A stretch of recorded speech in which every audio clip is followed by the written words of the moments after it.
अस्सलाम वालेकुम व्यूअर्स। तो आज हम आपके लिए सेकंड वीडियो लेके आए हैं इसके अंदर, जिसमें हमने कोलेस्ट्रॉल के स्टेप्स बताना है इसकी सिंथेसिस के। ठीक है, तो याद रखना व्यूअर्स के जो कोलेस्ट्रॉल की जो सिंथेसिस है वो ऑलमोस्ट 5 स्टेप्स के अंदर होती है। कितने होते हैं? 5 स्टेप्स होते हैं। मतलब मेजरली हमने इनके स्टेप्स 5 लिए। वैसे तो एंजाइमेटिक रिएक्शंस बहुत सारे होते हैं इसमें, अबाउट लास्ट स्टेप जो है उसके अंदर भी अबाउट 19 एंजाइमेटिक रिएक्शंस होते हैं। ठीक है, लेकिन ये है कि मेजरली जो हमने इनको लिया है वो कितना है, तकरीबन 5 मतलब के स्टेप्स के अंदर होती है। तो उस 5 स्टेप्स में जो पहला स्टेप है आप लोगों ने याद रखना है कि इसके अंदर क्या होता है कि सिंथेसिस होती है। किस चीज की सिंथेसिस होती है? सिंथेसिस ऑफ HMG को ए। अब ये हमने ये फर्दर आपको जाके बताएंगे किस तरह होती है इनकी सिंथेसिस। बस आपने फिलहाल याद रखना है कि सिंथेसिस ऑफ HMG को ए होती है। देन सिंथेसिस होती है किस चीज की? यानी कि सब में सिंथेसिस ही होगी। किसकी? अब इसमें होगी मेवालोनेट की। मेवालोनेट की। नंबर 3 पे सिंथेसिस किस चीज की होगी? वो होगी आइसोप्रिनॉइड यूनिट्स की। आइसोप्रिनॉइड यूनिट्स। ठीक है, देन नंबर 4 पे सिंथेसिस होगी किस चीज की? स्क्वालिन की। एंड नंबर 5 स्क्वालिन से फाइनली क्या बन जाएगा आपके पास? वो बन जाएगा कोलेस्ट्रॉल। ठीक है, तो स्टूडेंट्स ये आप लोगों ने देखा मेजरली तो 5 ही है, मतलब के उसके बाद हम फर्दर हम उनको जाके डिस्कस करेंगे कि कौन से स्टेप्स में किसी किसी इसकी सिंथेसिस होती है। ठीक है, तो हम इसके सबसे पहले स्टेप नंबर 1 पे चलते हैं। स्टेप नंबर 1 के अंदर क्या होना है कि HMG को ए की सिंथेसिस होनी है। ठीक है, तो इसमें क्या होगा बेसिकली 2 एसिटाइल को ए। एसिटाइल को याद रखिएगा 2 कार्बन कंपाउंड है। ठीक है, 2 एसिटाइल को ए आएंगे, इधर से भी एसिटाइल को ए आया, इधर से भी एसिटाइल को ए आया। इनकी होगी कंडेंसेशन, ये दोनों मिलके बना देंगे एक प्रोडक्ट जिसका नाम है एसीटो एसिटाइल को ए। एसीटो एसिटाइल को ए। और इस रिएक्शन को जो कैटेलाइज करेगा वो एंजाइम का नाम क्या है? थायोलेज। ठीक है, थायोलेज इस रिएक्शन को कैटेलाइज करेगा। देन हम चलते हैं कि इस एसिटो एसिटाइल को ए के साथ जो है एक और एसिटाइल को ए आके अटैच होगा। एसिटाइल को ए एक और आके सीधा अटैच होगा। ठीक है, तो इसमें जो यानी कि जो चीज बन जाएगी वो हमारे पास बन जाएगा क्या? HMG को ए बन जाएगा। ठीक है, तो इसमें जो एंजाइम यूज होगा जो कैटेलाइज करेगा इस रिएक्शन को, उसका नाम होगा हमारे पास HMG को ए सिंथेज। ये एंजाइम का नाम है जो इस रिएक्शन को कैटेलाइज करेगा। ठीक है, अब हमारे पास HMG को ए तो बन गया। अब ये स्टूडेंट्स याद रखना है कि जो HMG को ए सिंथेज था ना, ये एंजाइम कहाँ प्रेजेंट था? ये एंजाइम प्रेजेंट है साइटोसोल के अंदर। लेकिन इसी का एक आइसो एंजाइम, इसी का एक आइसोजाइम यानी कि आइसो एंजाइम जो है वो माइटोकॉन्ड्रिया के अंदर भी प्रेजेंट होता है। माइटोकॉन्ड्रिया में प्रेजेंट होता है। ये साइटोसोल में प्रेजेंट हुए क्या करवा रहा है? कोलेस्ट्रॉल की सिंथेसिस करवा रहा है। लेकिन जो माइटोकॉन्ड्रिया में प्रेजेंट होता है वो क्या करवाता है? कीटोन बॉडीज की फॉर्मेशन करवाता है। कीटोन बॉडी फॉर्मेशन में रोल प्ले करता है अपना। ठीक है, अब हमारे पास HMG को ए सिंथेस तो बन गया। स्टेप नंबर 1 हो गया हमारे पास कंप्लीट। अब हम चलते हैं इसमें स्टेप नंबर 2 के अंदर। स्टेप नंबर 2 के अंदर क्या होता है कि हमें पता है कि हमने क्या बताया था? सिंथेसिस होगी मेवालोनेट की। यानी कि जो आपके पास HMG को ए था ना, ये क्या होगा? कन्वर्ट हो जाएगा। यानी कि क्या हो जाएगी? इसकी रिडक्शन हो जाएगी। इसकी क्या हो जाएगी? रिडक्शन हो जाएगी। किस चीज के अंदर? मेवालोनेट के अंदर। ठीक है, ये एक 6 कार्बन कंपाउंड है मेवालोनेट। इस रिएक्शन को कैटेलाइज कौन करेगा? अब देखिए एंजाइम के नाम भी सिंपल होते हैं याद करना। अब यहाँ पे आप देख रहे हैं कि रिडक्शन हो रही है, तो रिडक्शन हो रही है तो एंजाइम कौन सा यूज करेंगे? हम रिडक्टेज यूज कर लेंगे और पहले इसका रिएक्टेंट का नाम लगा देंगे। तो क्या बन गया? HMG को ए रिडक्टेज एंजाइम का नाम बन गया। ठीक है, स्टेप नंबर 2 भी हो गया। देन होगा स्टूडेंट्स स्टेप नंबर 3। ठीक है, स्टेप नंबर 3 हमने यहाँ पे क्या बताया था? Synthesis of isoprenoid units. ठीक है, आइसोप्रिनॉइड यूनिट्स के अंदर जो है क्या होता है बेसिकली कि सिंथेसिस होती है इसमें 2 चीजों की। या तो बनता है इसमें 3 फास्फो मेवालोनेट, या फिर बनता है यानी कि दोनों के दोनों बनते हैं। 3 फास्फो मेवालोनेट भी बनता है इसमें और 5 पायरोफास्फो मेवालोनेट भी बनता है। ठीक है, इनके जो एंजाइम है वो कैटेलाइज किस तरह, यानी कि कौन से एंजाइम होते हैं जो इस रिएक्शन को कैटेलाइज करते हैं? तो एंजाइम का नाम है काइनेसिस। ठीक है, इस रिएक्शन को भी काइनेसिस जो है कैटेलाइज करते हैं। इनकी फर्दर जाके डीकार्बोजाइलेशन होगी और डीकार्बोजाइलेशन से क्या बन जाएगा हमारे पास? यानी कि ये दोनों के दोनों मिले। ठीक है, और इन दोनों के मिलने के बाद जो है क्या हुआ हमारे पास? डीकार्बोजाइलेशन हुई।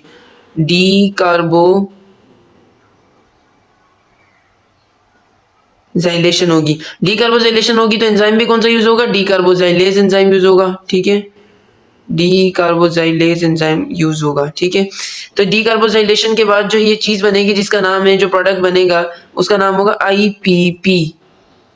ठीक है। तो ये है आइसो, यानी कि जो बना है ना हमारे पास, क्या बन गया, आईपीपी बन गया। यहाँ ये याद रखना है क्या चीज बनी है, 5 कार्बन कंपाउंड बना है हमारे पास, ठीक है। तो अब यहाँ पे देखें हमने क्या बताया कि आपके पास जो 3 फॉस्फोमेवलोनेट था, 5 पायरोफॉस्फोमेवलोनेट था, वो काइनेसिस उनके अंदर एंजाइम यूज हुआ और वो कन्वर्ट हो गए हैं किस चीज के अंदर, ये एंजाइम काइनेसिस पहले यूज हुआ, उसके बाद ये जो थे दोनों के दोनों इनकी हुई डीकार्बोजाइलेशन और आईपीपी के अंदर कन्वर्ट हो गए। IPP stands for iso pyrophospho iso pyrophosphate. तो यहाँ पर स्टूडेंट्स ये देखें, जो IPP stands for isopentyl pyrophosphate, ठीक है, 5 कार्बन कंपाउंड बन गया, ठीक है। और एंजाइम कौन सा यूज हुआ, डीकार्बोजाइलेज एंजाइम हो गया। अब ये जो है ना फर्दर फिर कन्वर्ट होगा किस चीज के अंदर कन्वर्ट होगा, यानी कि अब देखें पहले तो हमने बताए थे 5 मेजर स्टेप्स थे, लेकिन इसके अंदर फर्दर देखें कौन कौन सी चीज किस चीज के अंदर कन्वर्ट हो रही है।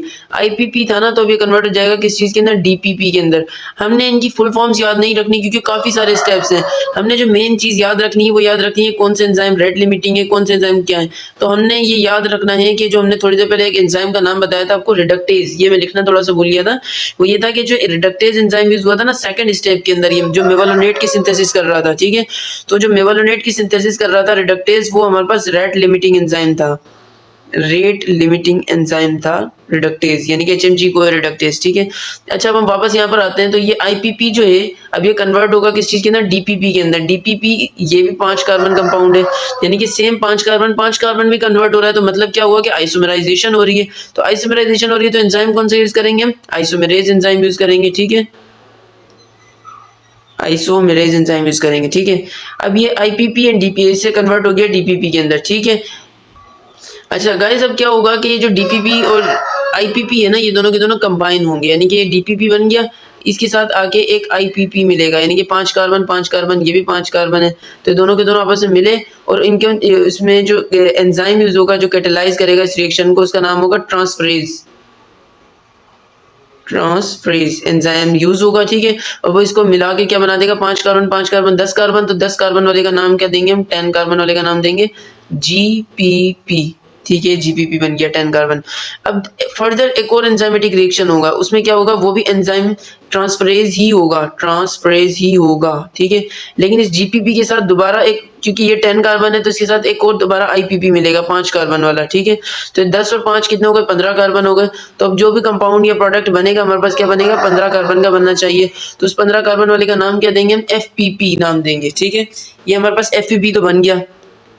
अब ये जो ये एफपीपी 15 कार्बन वाला बना है, ठीक है।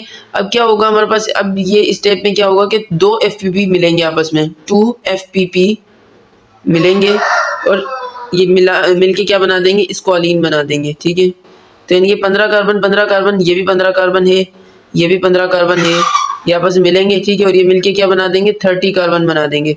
अच्छा इसके अंदर जो एंजाइम बेसिकली यूज होगा ना, वो क्या यूज होगा, क्योंकि स्क्वालिन की सिंथेसिस हो रही है तो हम इस नाम क्या दे देंगे, स्क्वालिन सिंथेज का मतलब होगा जो सिंथेसिस करवाए, स्क्वालिन की जो सिंथेसिस करवाएगा तो उसका नाम दे देंगे स्क्वालिन सिंथेज, ठीक है। ये बन गया हमारे पास 30 कार्बन कंपाउंड। अब जो फोर्थ स्टेप था ना, वो जो हमने वहां पे बताया था, उसमें था कि स्क्वालिन से कोलेस्ट्रॉल की फॉर्मेशन। तो यानी कि वो फोर्थ स्टेप पर हम चलते हैं। तो फोर्थ स्टेप क्या था कि जो स्क्वालिन है ये है आपके पास 30 कार्बन ना, तो ये सबसे पहले कन्वर्ट होगा किसके अंदर, लेनोस्टिरोल के अंदर, ये एक इंटरमीडिएट है, ठीक है। इसी तरह कि इसमें जाइमोस्टिरोल भी बनता है, डेस्मोस्टिरोल भी बनता है, वो भी इंटरमीडिएट होता है कोलेस्ट्रॉल की सिंथेसिस का, ठीक है। तो ये स्क्वालिन जो है किसमें कन्वर्ट हो गया, अब आपके पास लेनोस्टिरोल के अंदर कन्वर्ट हो गया। अब लेनोस्टिरोल के बाद फर्दर क्या होंगे, 19 एंजाइमेटिक रिएक्शंस होंगे, 19 एंजाइमेटिक रिएक्शंस होंगे जो इसको फर्दर कन्वर्ट करवा देंगे किस चीज के अंदर, यानी कि लेनोस्टिरोल का जो एंड प्रोडक्ट बनेगा ना, फिर वो क्या बनेगा, 7 डिहाइड्रो कोलेस्ट्रॉल, ठीक है, 7 डिहाइड्रो कोलेस्ट्रॉल बन जाएगा। ये 7 डिहाइड्रो कोलेस्ट्रॉल जो बन जाएगा ना, ये फाइनल प्रोडक्ट होगा जिसकी रिडक्शन में हमें कोलेस्ट्रॉल मिलेगा, यानी कि ये क्या हो जाएगी, इसकी रिडक्शन होगी फिर, और ये रिडक्शन होकर हमारे पास क्या बना देगा, कोलेस्ट्रॉल बना देगा, ठीक है।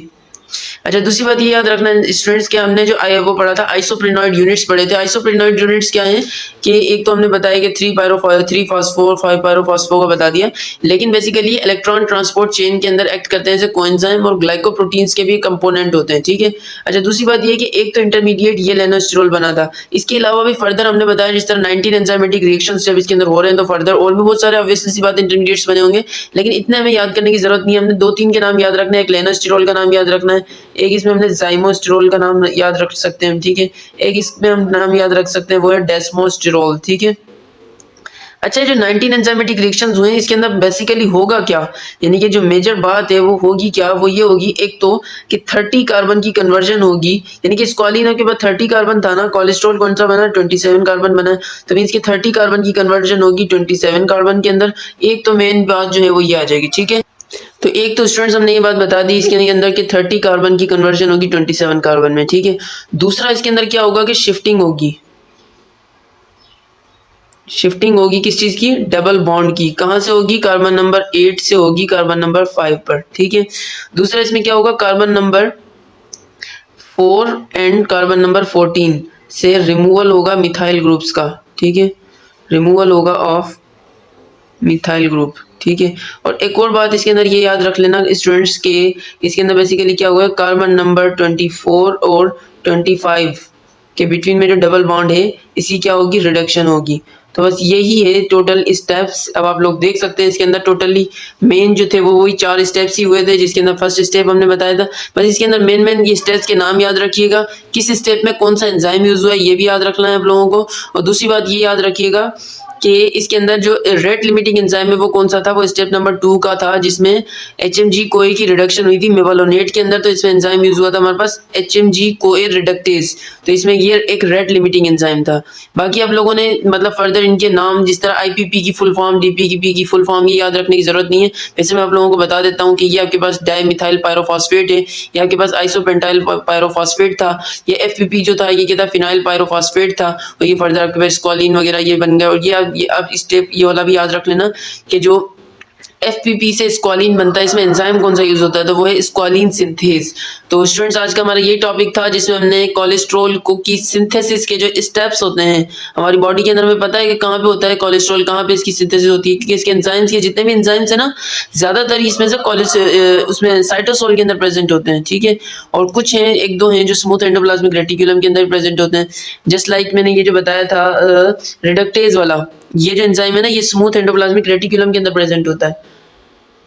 कहाँ पे प्रेजेंट होता है, स्मूथ एंडोप्लाज्मिक रेटिकुलम के अंदर ही प्रेजेंट होता है, ठीक है। और कुछ एक दो एंजाइम है जो पेरोक्सिसोम्स के अंदर प्रेजेंट होते हैं, बाकी माइटोकॉन्ड्रिया में कोई एंजाइम प्रेजेंट नहीं होता। तो वहां पे सारे के सारे इसके स्टेप्स होते हैं, ठीक है। Thank you so much.